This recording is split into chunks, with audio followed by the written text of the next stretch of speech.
But I think one of the reasons why these people have this deep-seated anger and resentment is there's a bunch of people out there that have these lives that are deeply unsatisfying, because I think there are so many people that are working all day long doing something that is deeply unsatisfying and almost painful.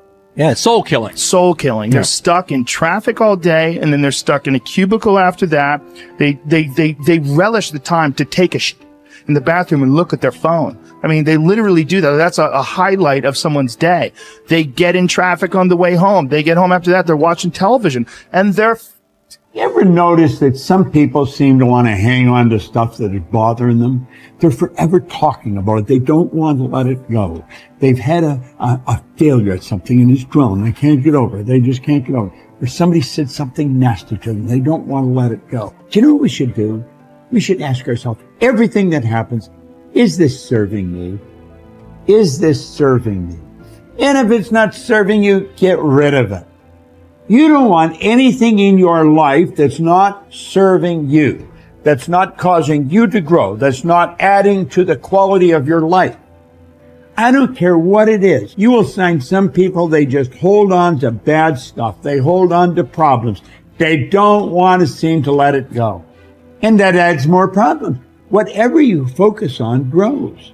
The only thing that can grow is the thing you give energy to. Why would you hold on to anything that's not serving you?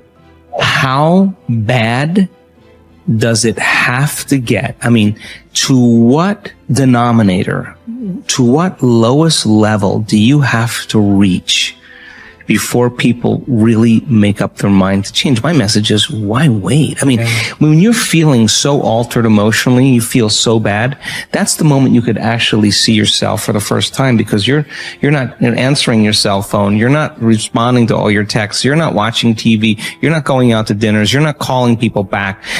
Something's altered in you, and you're starting to become self-aware, right? I dare you to analyze yourself first, your company first, your character, your behavior, your work ethics. I dare you to analyze it and see if there's any change you can make. See, you cannot manage time, but you can manage activity. You can manage your activities. Make certain that what you're doing really makes a difference.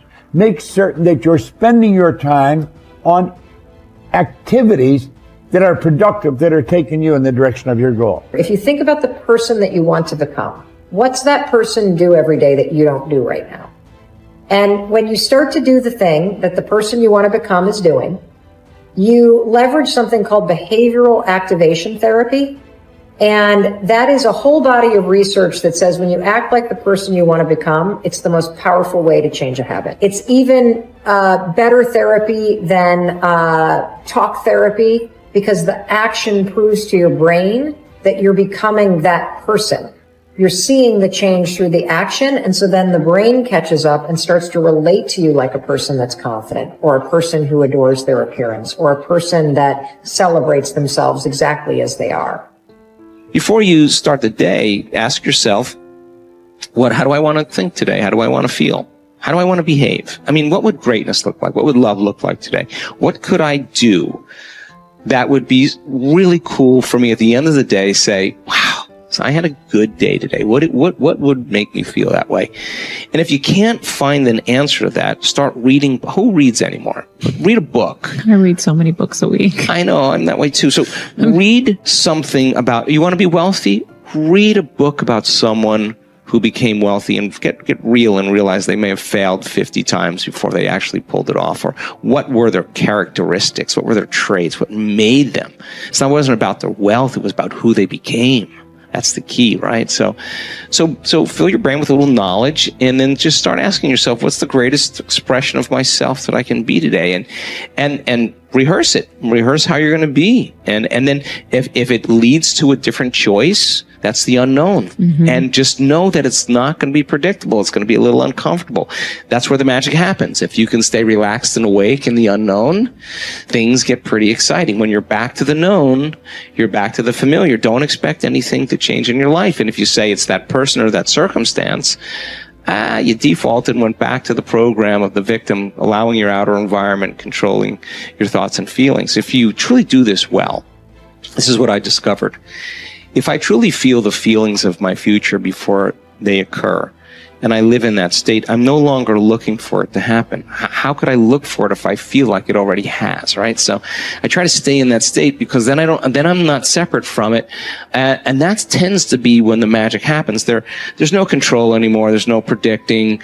There's no perfectionism. There's none of, all there is just kind of an experiment. Like, I'm experimenting to see if I changed my thoughts and feelings, if my life will change. And that should be the experiment everybody has. And do it with curiosity, and do it with just seeing if the experiment works. If it doesn't, change something else about yourself until it starts to work. Deciding who are we going to be. You know, we shouldn't hope to end up one day a magnificent, strong, beautiful, capable, kind, loving person. We should start living like that today, hopefully, so that we become that. That who we become is not an accident, but hopefully a purposeful intent. That our days and how we approach our days are literally driven by the intention of who we're going to bring.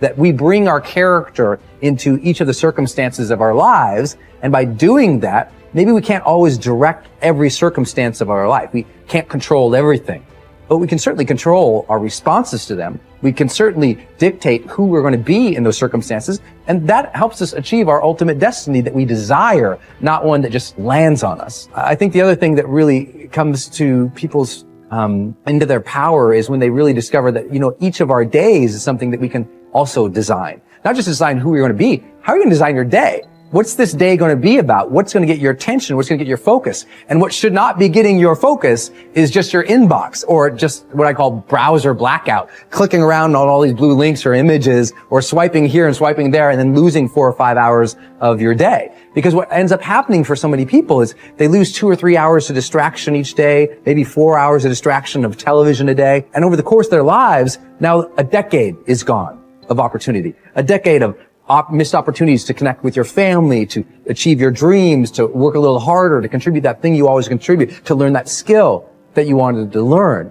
Like, we have to decide on our days. We have to design them. We have to wake up and decide what this day is going to be about, what's going to get done, what's going to deserve our focus, who will we reach out to, instead of just responding to everybody else's needs. Look back over your life and ask yourself, what activities, behaviors, or decisions have been most responsible for my success in life to date? You will probably find that less than 5% of the things that you have said or done have accounted for most of the success you have enjoyed. You may find that it was your unique ability to solve a particular kind of problem or to take advantage of a particular type of opportunity.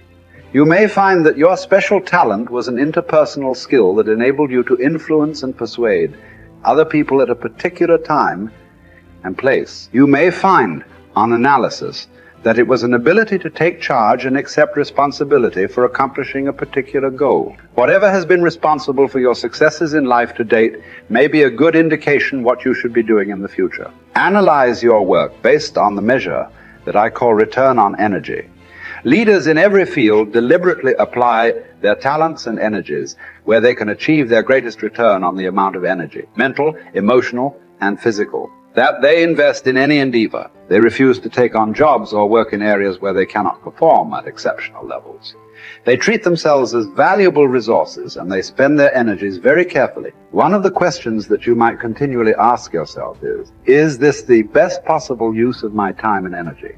Is what you are doing right now the most valuable thing that you could be doing, given your particular combination of talents and abilities? Often answering this question will help you to see that there is a vast difference between what you are currently doing and what you should be doing if you want to be fulfilling more of your potential. Once you have chosen your ideal job or occupation for this stage of your career, your biggest responsibility is to make the decision to become very good and then to become excellent at what you do. In a lengthy study on successful Americans, the Gallup organization discovered that expertise, or being recognized by your peers as one of the very best in your field, was one of the essential ingredients for success in American life. We said before that self-confidence comes from positive knowing rather than positive thinking.